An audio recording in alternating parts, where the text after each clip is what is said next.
যে ঘটনাটা ঘটেছে এই ঘটনাটা আমরা মনে করি খুবই দুঃখজনক। কারণ আইনের ঊর্ধ্বে আমরা কেউ নয়, আমরা এটাকে কেউ প্রশ্রয় দিই না। এখন আমরা গ্রামের মানুষ, আর লোককে অনেকে ভালোবাসে, সেই ভালোবাসার কারণে হয়তো একটা ঘটনা তারা ঘটিয়ে ফেলেছে। এর জন্য আমরা খুবই দুঃখিত, কারণ এই ঘটনাটা না ঘটলে ভালো হতো।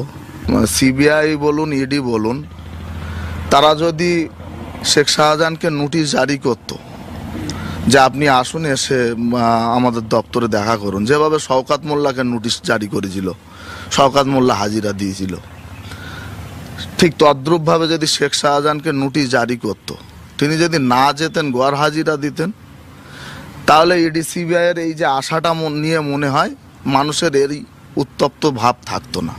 শেখ শাহজাহান এলাকা আছেন? তিনি এলাকাতে আছেন কিনা আমি আগেই বললাম, আমার জানা নেই। আমি সবে কালকে রাত্রে বাড়িতে এসেছি, আমি এখন খোঁজ নেব। যদি এলাকাতে থাকে তার সঙ্গে অবশ্যই সাক্ষাৎ করব। এখান থেকে গাড়ি ফেরার পরে সরবেড়িয়াতে কারা গাড়ি ভাঙলো সেই ছবিটা কই?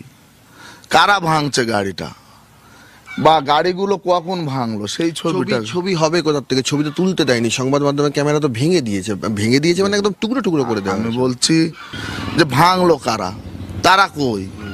এই জিনিসটা নিয়ে একটা মানুষ ভাবছে এটা পূর্ব পরিকল্পিত, বা এটা অন্য কোনো দলীয় সাজেশ থাকতে পারে যে এটাকে শেখ শাহজাহানের ক্যারিয়ারটাকে নষ্ট করার জন্য, বা অন্য কোনোভাবে তারা এটাকে একটা করতে পারে।